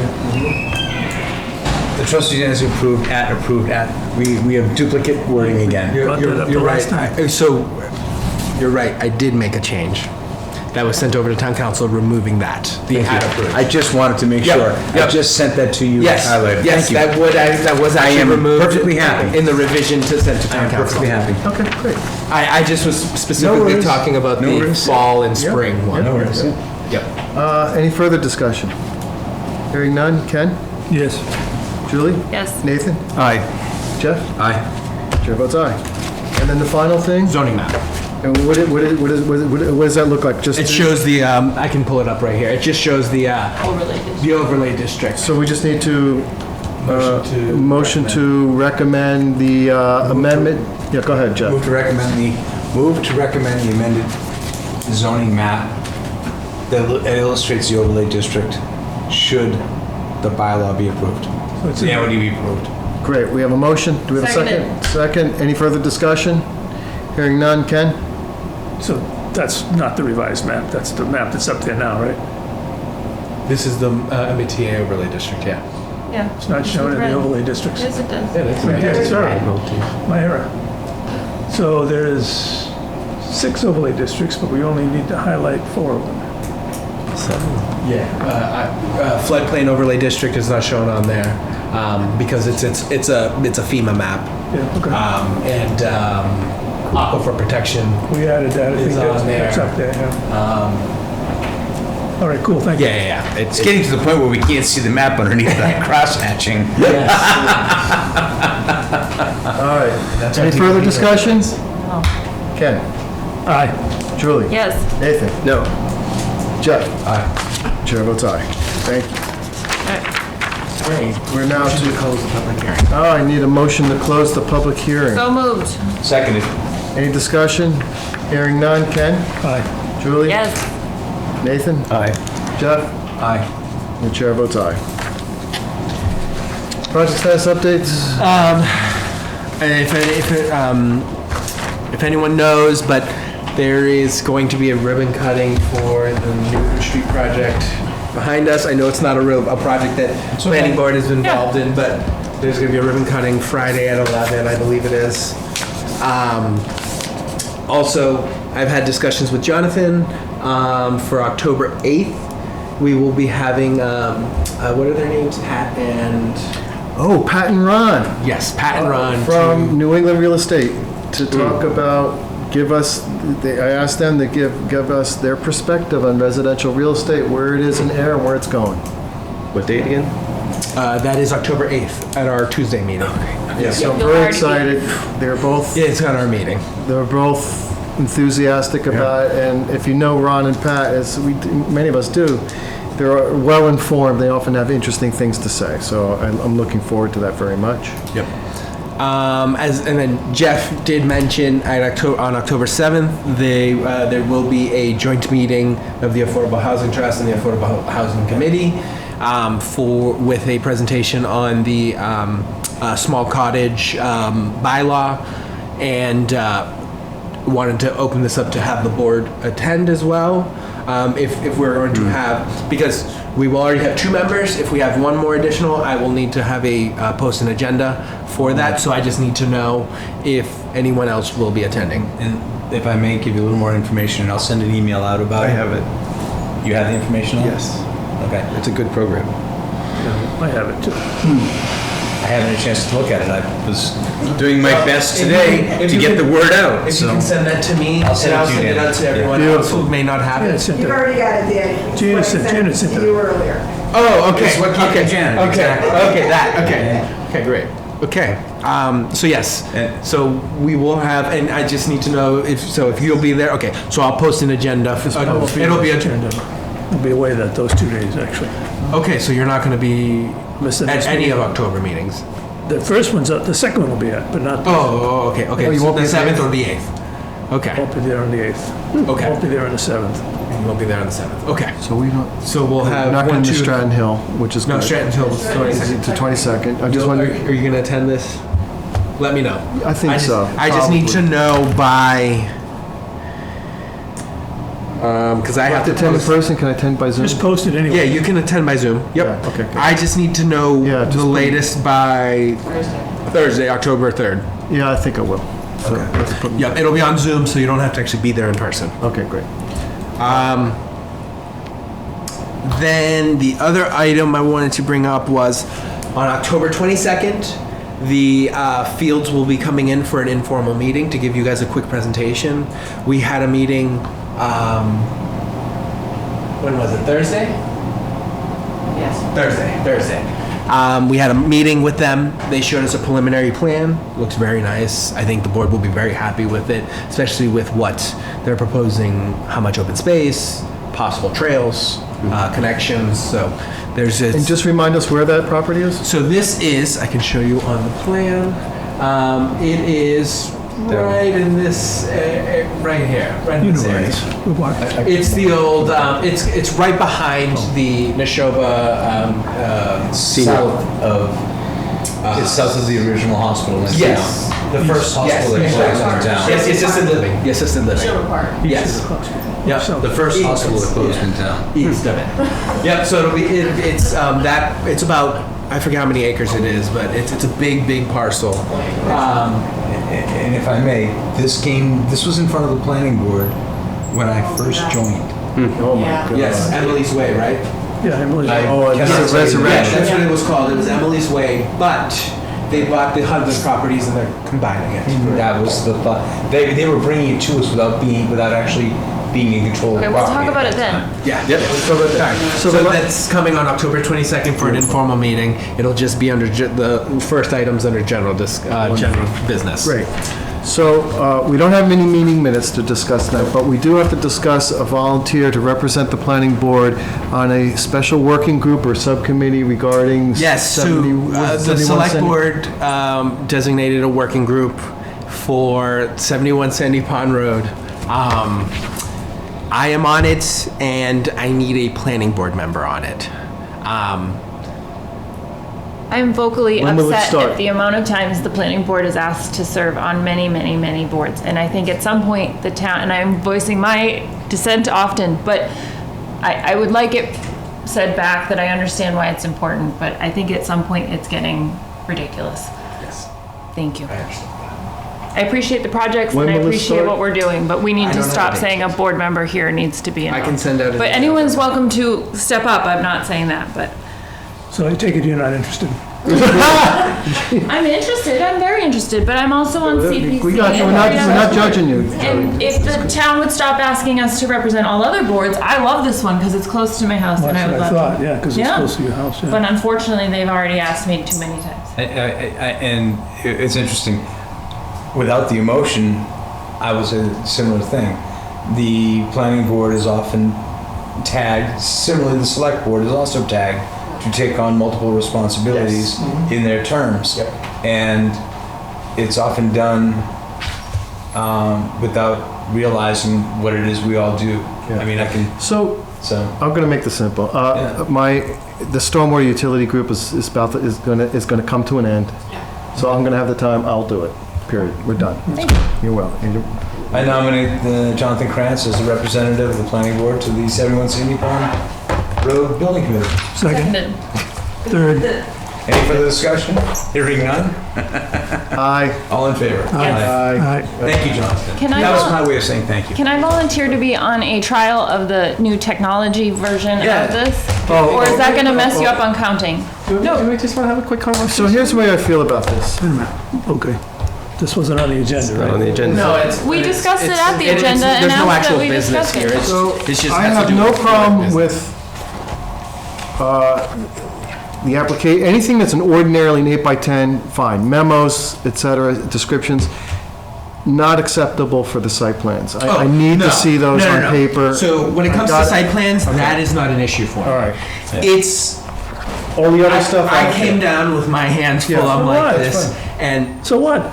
But could I just try So it? unusual. That's what I'm asking. well, How can so you, this how are you is gonna it correct all those documents But online? just so that you understand, once I'm done passing these out, where does this go? In the trash. Exactly. So Process. what I want, no, it's not. It doesn't. Just because it used to be the process doesn't mean it is. The I just want to volunteer to trial the process, myself, just me. I am asking that I remove myself on a trial basis to try it. Out of my conservation commission, only 3 members get actual packets, the other 2 use their tablets. Yeah, you And can they do don't it. get anything. And So, I'm as a gonna make CBA comment. member in Chelmsford, I also only have a iPad. I'm going to make a comment. I religiously print everything out. Me too. I opened up the Zero Scully and it was 89 pages long. And you know what? I didn't. I Zero took Scully the was that time. long? I didn't find it to be that long. One of them popped up as 89 pages. That's Yeah, I Tell you what, do we want to do? Oh, something? no, I know the Yeah. National Grid. The National Grid. National Grid. 89 National pages. Grid. Response letters. Sure, Guess yeah, what? right, yeah, yeah. I'm not printing it out. So I took the time to go through it and I actually found myself able to do a good job on it. And so Well, I do this, I mean, I look at all the stuff before the meeting electronically that's up on the board, and you send us. Yeah. But when I get to the meeting, I find it handy to look at the stuff like we did, agreed. because we're scratching and changing like- right there. So I understand that. Yep. There's a physical part to it. Yeah, but I can I also. read everything before I get here. Yeah, I really want to reduce how much paper I'm printing out and how much is being, because it. Well, I think we are. For those of us. None of us have seen this. this. Have you got a set of Stratton Hill plans I'm yet? saying for I those just- of we us just that got are them today. comfortable No. with it. Or Friday. Have you got a set of the original, the revised Stratton Hill plans? Oh, no. From the meeting, from like in December? Sitting in Has my any of us basement. got a, so there you go. You have PDF ones. I know that, but we never even got a set of plans yet for that. I have. We got the electronic version. I'm not asking for a discussion, I'm just asking that I say yes, and I would like to trial it. It's open to each person's needs. But when we get to the Each permit, person. Yeah, you online can do it. permitting, it's going to be no paper unless you request it, just so everyone knows. Great, Except for thank the you. plans, Except for the plans, yes, yeah. because I can't read those. Yeah, Okay. no, that I understand. The plans, but everything else is going to be online once we get to that. Thank you. And we're in the process of I starting. actually found myself using a headlight on full-size plans the other day. I had one. Okay, do we need anything else tonight? Yeah, I think we're good. Motion to adjourn? So moved. All right. Good night, everyone. You did a great job. Yes. Thank you. Thank you, Nathan. Thank you. And, Thank you, Barry. thank you, Barry. Thank you. Yes.